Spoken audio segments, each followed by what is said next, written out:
안녕하세요. 용의자와의 수사반장 권미란입니다. 주식시장에 돌고 도는 용의자들의 알리바이 다 믿을 수 있을까요? 확실한 알리바이와 진실을 찾아서 오늘 토마토 투자클럽 하재누리 전문가와 메리츠 종금증권 이희권 대리입니다. 안녕하세요. 네, 안녕하십니까. 네, 안녕하세요. 오늘의 새 용의자 소환하겠습니다. 첫 번째 용의자 호텔 신라, 두 번째 AP 시스템, 세 번째 셀바이오텍입니다. 먼저 첫 번째 용의자를 소환해서 알리바이를 들어보겠습니다. 첫 번째 용의자, 바로 지난해 이름을 날렸던 중국 소비 요우커의 수혜주 호텔 신라. 알리바이는 면세 사업권 불확실성이 해소될 것이다. 실적 턴 어라운드에 주목하자. 하재누리 전문가님. 네. 호텔 신라가 진짜 그 중국 관광객들이 오면 호텔 신라가 자나요? 저 그거 진짜 궁금해요. 거기가 자는지. 시진핑 주석님이 주무셨던 바로 그 그러니까 신라 시진핑 호텔. 주석은 네. 거기서 자겠지만 중국 관광객들이 호텔 신라 가서 잘까 하는 생각을 가끔, 이거 보면 가끔 그런 생각이 들거든요. 네. 근데 어쨌든 우리 시장에서는 재료를 주가에 반영시키는 그런 어떤 그 습성이 있기 때문에 뭐 그렇게 이제 연결을 시키는데, 지금 여기 이제 그 알리바이를 제시한 것 중에서 실적 턴 어라운드, 이 부분은 분명히 맞는 것 같아요. 실적 턴 어라운드는. 그게 물론 뭐 요커들의 움직임이 됐던 아니면은 뭐 면세 사업권에 관련된 부분이 됐건 어쨌든 실적 호전이 이어지면서 턴 어라운드가 지속성을 보이는 것은 맞다라고 볼 수 있는데요. 이게 주가 상승을 계속 끌어갈 수 있는 모멘텀이냐, 또 면세 사업권에 대한 부분이 사실 면세 사업이라는 것이 돈을 버는 거지만은 그거에 대한 불확실성이 해소됐다는 것이 곧바로 수익과 연결될 거냐 하는 것에 대해서는 조금 좀 퀘스천 마크가 필요할 것 같은데요. 제가 지금 가지고 온 증거 자료, 첫 번째 증거 자료 잠깐 좀 보면서 말씀을 드리겠습니다.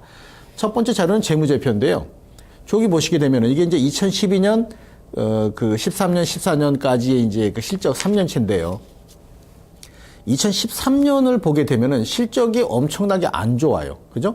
단순하게 네 번째 있는 단기 순이익을 보면 108억밖에 안 됩니다. 그럼 단순하게 봐도 그 전에 10분의 1밖에 안 되잖아요. 물론 다 이유가 있었습니다만은. 이렇게 돼 있는 부분이 2014년 되면서 다시 원위치로 돌아서니까 결국 2013년과 14년을 비교하면 13년의 기저효과에 따라서 엄청 커 보이잖아요. 네. 2014년이요. 이게 주가 상승 모멘텀이 됐을 건데, 그래서 2013년이 턴 어라운드의 저점이었다. 그럼 실적을 볼 때 우리가 뭐 어닝 서프라이즈 좋다 하지만은 그것보다 더 좋은 거는 사실 턴 어라운드고 거기에 연속성이 이어지면 이건 엑설런트한 거거든요. 상이공항 쪽이요. 네. 손익 분기점이 3분기 정도 되면 도달해서 그렇죠. 이후에는 수익이 나온다고 하더라고요. 그렇죠. 그런 부분 더해지면 규모가 더 커지는 거 아닐까요? 나온다 하는 거지 나올지는 모르는 거거든요. 그래서 가능성을 물론 주가에 반영하지만 제가 볼 때는 그 가능성을 주가에 반영한 부분보다는 실적의 추세 흐름 자체의 영향이 더 커야 정상일 것 같아요. 확인된 수치니까. 근데 문제는 두 번째를 보게 되면은, 두 번째 그 증거 자료를 보게 되면은, 이게 지금 그 호텔 신라 일봉 차트입니다. 일봉 차트인데 최근 거래가 엄청 늘었냐면 그렇진 않아요. 항상 가지고 와주시는 그 뚱뚱해지는 봉 차트, 네. 그거 맞나요? 그거 아닙니다. 그거 아닌가요? 그거 아니고, 네. 그건 이퀴 볼륨 차트인데, 네. 그거 아니고, 우리가 일반적으로 보는 그 일본식 차트, 그겁니다. 네. 그건데, 왜 이거를 보여드리냐면은, 오늘 갭상승 했거든요. 근데 거래가 엄청나게 수반된 갭상승은 아니고, 그런 모습이 여러 차례 보였던 가격권, 바로 지금 이 가격권, 여기에 그런 모습을 보인다면, 얘가 치고 나갈 수 있는 기본적인 조건은 분명히 크진 않습니다. 그래서 지금 현재 시점에서 따라가서 이걸 사서 수익을 낼 수 있을까 하는 것에 대해서는 생각을 좀 여러 번 곰곰이 해볼 필요가 있기 때문에 저는 오늘 호텔 신라에 대해서는 위험하다 이렇게 평가를 내리도록 하겠습니다. 네. 수급을 확인하고 사도 늦지 않는다는 말씀이시죠? 그렇습니다. 네. 이희권 대리님. 네. 호텔 신라가 인천공항에서 장사를 계속 할 수 있게 됐습니다. 그걸 뭐 5년마다 한 번씩 결정한다고 하더라고요. 이게 불확실성 해소됐고요. 근데 이제 상반기 내에 시내 면세점을 추가로 허용한다는 그 정책, 과연 어떤 회사, 그러니까 어떤 업체가 호텔 신라가 될 가능성은 좀 낮다고 하더라고요. 이미 비중이 커서. 그런 부분들은 아직도 부담이 될 것 같은데 실적 턴어라운드에 주목해도 될까요? 네, 앞서서 그 전문가님께서 굉장히 입체적으로 잘 분석해 주셨는데요.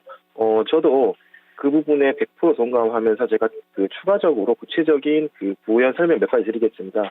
먼저 결론부터 말씀드리자면 저도 호텔 신라에 대해서 이번 알리바이의 의견은 위험이라고 말씀을 드리겠습니다. 사실 호텔 신라 같은 경우에는 대표적인 춘절 수혜주였죠. 올해를 제외하고 작년이나 그 이전에도 춘절에 다가오면 화장품주와 더불어서 굉장히 수혜를 받는 종목이었습니다. 하지만 올해 같은 경우에는 지금 화장품주들이 연일 신고가를 경신하고 있는 상황에서 호텔 신라 같은 경우에는 다소 시장에서 냉담한 반응을 보이고 있는데요. 오늘 면세 사업권 불확실성 이런 해소에도 불구하고 오늘 음봉을 기록하면서 시장 반응은 굉장히 냉담한데요. 이는 인천공항 관련해서 최대의 리스크라고 볼 수 있었던 임차료 인사폭에 포커스를 맞춰볼 필요가 있습니다. 3기 사업자 선정 결과에서 임차료는 오히려 감소했지만 이에 관련된 리스크가 감소했지만 영업 면적에 있어서는 오히려 축소됐거든요. 이런 영업 면적 축소는 매출에 부정적 영향을 끼칠 수 있기 때문에 이런 실적 턴어라운드가 조금 더 지연되지 않을까라는 우려가 작용되고 있는 거고요. 실질적으로 영업 면적이 기존에 7,597제곱미터에서 이번에는 3,501제곱미터 축소됐거든요. 그렇기 때문에 지금 수준에서 다시 이전과 같은 주가 상승은 어려울 것으로 보이고요. 다만 제가 체표 의견보다는 위험 의견을 드린 이유는 마진율이 높은 주류나 담배 사업권 확보를 했기 때문에 다소 매출단에는 조금 축소될 수 있지만 마진율이 높은 이런 사업권을 가지고 있기 때문에 장기적으로는 조금 더 긍정적으로 보아야 되지 않냐라는 차원에서 위험 의견 드리도록 하겠습니다. 네, 올해 실적 성장에 있어서 도움이 될 만한 요소 다른 건 없을까요? 다른 해외 공항의 사업권을 따낸다든지 아니면 삼성그룹의 어떤 이슈들 있잖아요. 이부진 또 사장이 운영하고 있는 회사고 그런 부분에 있어서 모멘텀은 기대할 수 없나요? 향후에 나머지 3개 사업권에 대해서 재입찰 현황을 지켜볼 필요가 있을 것이라고 판단되는데 거기에 대한 지금 시장의 기대감이 다소 높은 상황이기 때문에 그 기대를 충족시키면서 주가가 여기서 더 추가적으로 올라가기에는 쉽지 않은 상황이라고 여겨집니다. 자, 호텔 신라에 대한 수사 결과를 정리하겠습니다. 주가가 사흘째 8만 원대에서 10만 원대까지 반등을 줬습니다. 호텔 신라. 인천공항에서 면세 사업을 계속할 수는 있게 됐지만 그 규모가 축소됐다는 점, 좀 부정적이라는 평가도 수사관을 통해서 나오기도 했는데요. 그리고 여전히 투자 심리에 영향을 미치는 부분, 올 상반기 내에 추가적으로 시내 면세점에서 누가 사업을 하느냐라는 부분인데요. 사실 공항에서 하는 사업보다 시내에서 하는 사업이 더 수익성이 좋다고 합니다. 생각보다 영업이익률 낮죠. 면세점 사업. 아까 보니까 5, 6% 정도 되던데요. 호텔 신라. 아직은 수급적인 부분이나 추가적으로 상승할 만한 모멘텀들이 보이지 않기 때문에 위험으로 분류하겠습니다. 그래도 검거시키지는 않으시네요. 예, 장기적인 또 긍정적인 부분도 있다고 보고 있습니다. 두 번째 용의자 보시죠. AP 시스템. 그가 말하는 알리바이, 바닥권에서 거래량이 급증하고 있습니다. 장기 이평선이 돌파하고 있는데 추세 전환을 시도한다는 알리바이를 대고 있네요. 어떻게 보시나요? 저는 가만히 보면 제가 이 알리바이에 대해서 항상 자꾸 태클을 거는 것 같은 그런 느낌이 들긴 하는데 또 그게 또 맞는 것 같아요. 여러 의견이 필요하니까. 근데 가만히 보면은 지금 얘가 얘기한 게 장기 이평선 돌파, 바닥권 거래량 증가. 이거 우리가 뻔히 알고 있는 바닥권의 탈출 신호로 인식하는 부분이잖아요. 근데 저는 여기에 대해서는 공감을 좀 못하는 것이 이 종목이든 어떤 종목이든 바닥에서 거래 증가되면 상승한다. 이거는 아닙니다, 이제는. 왜 아니냐면은 바닥에서 거래 증가된 게 중요한 게 아니라 네. 바닥에서 거래가 증가됐으면 그게 연속성이 있어야 돼요. 오늘 거래 증가되고 내일 거래 죽으면 못 가요. 여러분 종목 잘 한번 기억해 보세요. 여러분 가지고 있는 종목. 바닥에서 거래 증가돼서 따라 샀는데 왜 못 가지? 연속성이 없어서 못 갑니다. 자, 근데 지금 바닥에서 거래 증가됐다. 이거 매물 소화다? 이거는 아직은 시기적으로 빠르다는 거죠. 지금 이거 종목에 대해서 제가 이 증거자료 한번 보면서 같이 말씀을 좀 드릴게요. 매물 소화가 필요한 과정인데 오늘 거래 증가되고 있죠. 지금 거래 더 증가됐겠죠. 근데 거래가 증가됐는데 이 거래량 증가가 여기서 이거 하나밖에 없었겠느냐. 저쪽에 거래 증가는 뭐고 또 저쪽에 거래 증가는 뭐겠냐 이거죠. 거래량 증가가 분명히 있었어요, 한 번씩. 근데 이 거래량 증가가 다 바닥권이면 주가는 이미 고공행진을 하고 있어야 되는데 바닥권 아니거든요. 거래 증가되고 나서도. 왜 그러냐? 거래량 증가가 된 것이 연속성이 한 번도 없었습니다. 그럼 결국 지금 이 거래량 증가를 바닥권 탈출의 신호다? 이걸로 보기에는 분명히 어렵다라고 저는 생각을 하는 거고, 여기 지금 화면에 보시면은 이렇게 그 하늘색으로 표시된 가로선이 있습니다. 이게 뭐냐면 그 추세선인데 어떤 네. 추세선이냐면 뭐 오토매틱 추세선이에요. 자동 추세선인데 이게 결국은 요 위에 있는 게 셀의 표시거든요. EL이. 파는 시점에 연결고리가 있는 부분까지 지금 왔다면은 네. 오늘 위에 꼬리가 달릴 가능성이 무척 많습니다. 위에 꼬리가 달릴 가능성이. 그럼 따라 사면은 일단 물릴 수 있다는 거죠. 안 빠져도. 뭐 그런 거를 지금 여기서 따라 사는 건 적절치 않아 보이고, 앞서 말씀드린 대로 지금은 매물을 소화해야 되는 과정이고, 그다음에 거래 증가를 따른 이 한 가지 요인이 바닥권 탈출 신호다라고 볼 수 있는 부분은 앞서서에도 없었다. 따라서 지금도 그거는 아니다. 이렇게 볼 수 있는 부분이죠. 다만 이 AP 시스템에 관련된 종목, 뭐 사물 인터넷이 됐건 뭐 관련돼 있는 부분 자체가 성장성이 있는 어떤 섹터로서는 맞기 때문에 그런 부분, 앞서 말씀드린 거래가 계속 연속성을 보이느냐, 이 부분을 봐야 되기 때문에 잡아 가다 놓으면 못 보잖아요. 그래서 일단 그거 보기 위해서 풀어는 그냥 보기는 하겠는데, 연속성이 있는지. 그렇죠. 보겠다는 풀어낼 수는 말씀이시죠? 없으니까 네. 일단 위험해 놓겠습니다. 그러니까 바닥권 지금 돌파하면서 뭔가 또 하단을 지지하는 그렇죠. 예, 그런 연속성이 있는지 보겠다는 말씀이시죠. 디스플레이 장비주죠. 그렇죠. 예, 이익원 대리님. 네. AP 시스템의 오늘 움직임이 참 심상치가 않은데요. 심상치는 않습니다. 별다른 이슈 없이 지금 11%의 강세, 거래 대금을 실으면서 뭔가 바닥을 돌파하려는 듯한 모습은 정말 보여주고 있는데 시장에 도는 얘기가 있나요? 저도 다른컨대 AP 시스템은 당장이라도 체포를 해야 된다는 의견입니다. 먼저 알리바이로 제시하신 게 바닥권에서 거래량이 급증하고 장기 입평을 돌파했다라고 지금 알리바이를 제시하고 있는데요. 사실 저는 지금도 추세대를 계속해서 밑으로 내려가고 있는 종목이라고 보고 있는데요. 제가 준비한 차트를 한번 보시면은 2013년 4월 24일 13,950원 고점 경신 이후에 지금 1년 반이 넘도록 계속해서 지금 하향 추세대를 이뤄가고 있습니다. 이러한 종목들은 차트가 오랜 기간 역배열되어 있기 때문에 단기간에 한 달, 두 달 만에 다시 한 번 더 정배열시키기에는 굉장히 많은 힘이 소요되는 상황인데요. 그런 많은 힘이 느껴지고 있지 않은 상황이고요. 그리고 연초에 코스닥 시장이 굉장히 강한 상승 흐름 보였죠. 핀테크나 게임, 바이오 할 것 없이 반도체 관련 주식들도 좋은 흐름을 보였는데요. 지금 이 주식 같은 경우에는 사실 기존 코스닥 상승 장세에서 소외된 종목이라고 볼 수 있습니다. 앞서서 기본적 분석에 들어가 보면은 삼성전자로부터 물량에 있어서 조금 다소 소외를 받은 종목이기 때문에 이렇게 계속 매물이 나오고 있는 상황인데요. 저는 지금이라도 당장 체포해야 되고 아예 가심 종목에 빼들어야 되는 종목을 생각하고 있습니다. 지금 여기 이렇게 오늘 하루 만에 거래량이 많이 터졌고 그리고 양봉이 길게 세웠다라고 해서 들어가기보다는 이렇게 오래된 역배열이 오래된 종목들은 사실 2중, 3중, 4중 이상의 바닥을 다진 이후에 다시 한번 조금씩 추세를 돌린 경우가 많습니다. 하지만 지금 코스닥뿐만 아니라 코스피에도 그렇게 자금이 많지 않은 상황에서 선별된 종목들만 올라가는 상황에서 굳이 AP 시스템까지 사서 오랜 기회 비용을 낭비할 필요는 없을 것으로 보이고요. 그리고 최근에 중국 고객사들의 협의가 다소 지연되고 있는 이런 회사 실적을 봐서라도 점점 불확실성 높은 주식에 리스크를 많이 실은 채로 투자하는 것은 오히려 리스크가 더 크다고 볼 수 있습니다. 그렇기 때문에 AP 시스템 당장 체포 의견 드리도록 하겠습니다. 네, 오늘 이렇게 급등하는데 뭔가 단서가 붙지는 않는 건가요? 두 분 모두 혹시 급등하는 이유를 아시나요? 이게 네. 지금 사물 인터넷 관련된 부분도 영향은 있을 거예요. 아, 그래요? 디스플레이 장비인데요? 그런 것 쪽에도 네. 디스플레이 장비라는 것, 사실 코스닥에 있는 종목은 디스플레이 장비건 아니면 터치 패널이건 사물 인터넷하고 연결 안 되는 부분은 없습니다.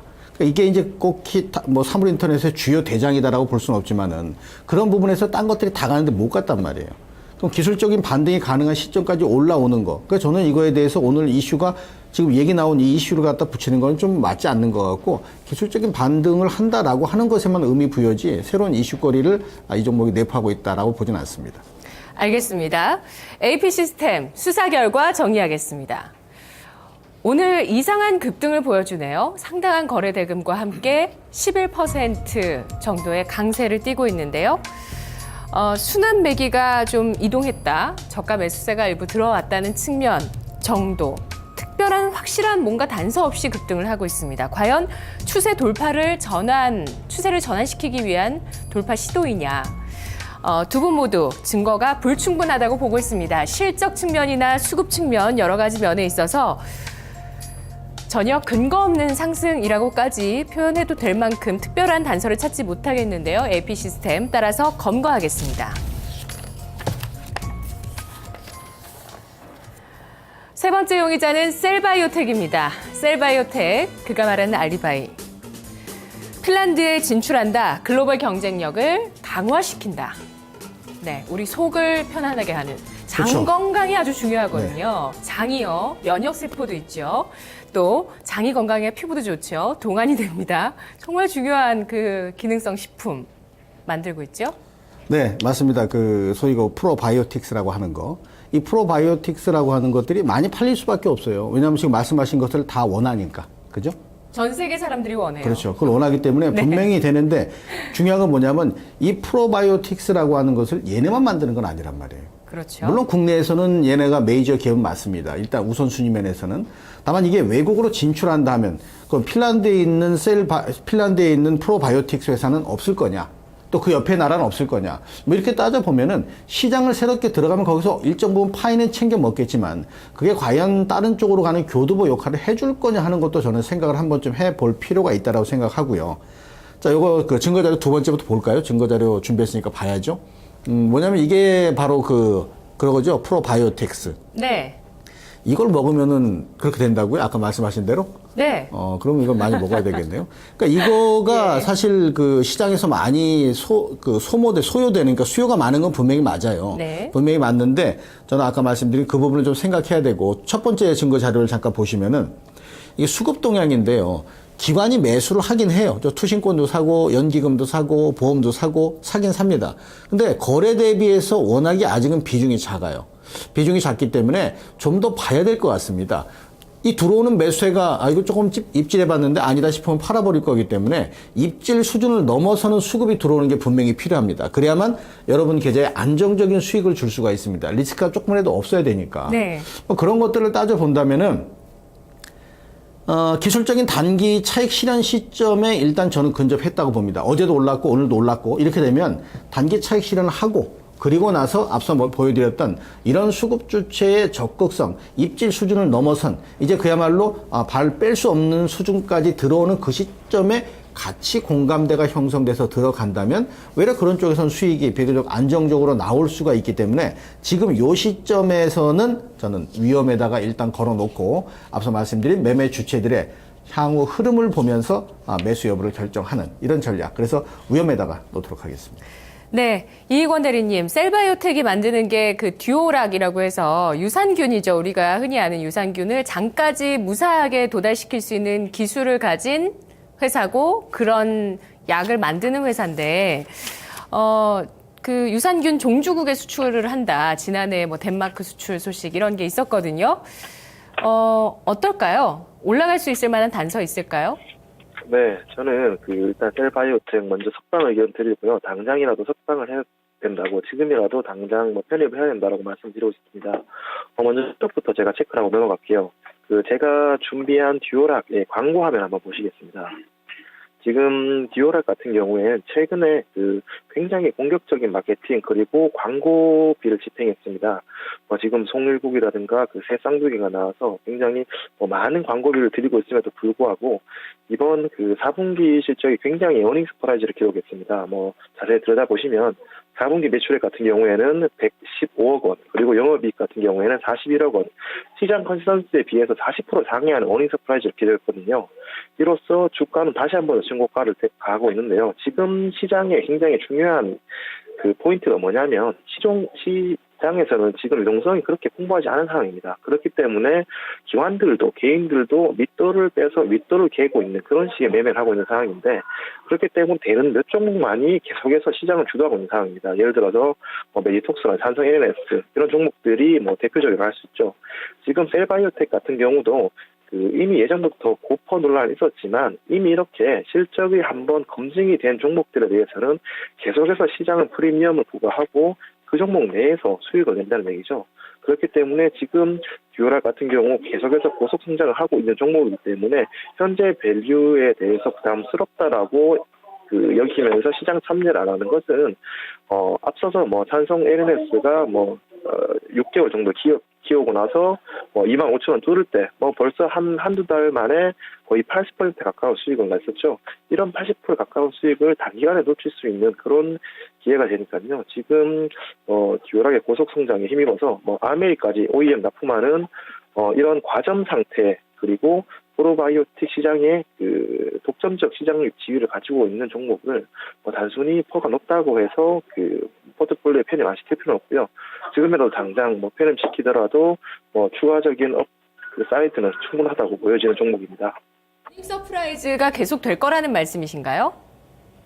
이런 종목들은 사실 실적 서프라이즈가 있지 않고 단지 컨센서스만 맞더라도 시장 자체가 성장하기 때문에 시장은 계속해서 주가를 우상향시킬 수 있는 요인이거든요. 그렇기 때문에 컨센서스 정도 맞춰도 되는데 이번에는 오히려 서프라이즈는 됐기 때문에 신고가를 갱신하게 되었죠. 그렇기 때문에 단지 실적만 부러지지 않는 이상 이런 종목들은 꾸준히 우상향 추세를 유지했기 때문에 계속해서 매수 관점에서 접근해야 되는 종목이라고 볼 수 있습니다. 네, 셀바이오텍의 수사 결과를 정리하겠습니다. 제가 지난해 1월에 스몰캡 리포트에서 이 기업을 취재했었는데요. 셀바이오텍, 그때 당시에 수치가 있었던 것이 건강기능성 식품에서 가장 높은 성장률을 보이는 분야. 홍삼도 아니고 달맞이유도 아니고 뭐도 아니고 프로바이오틱스였습니다.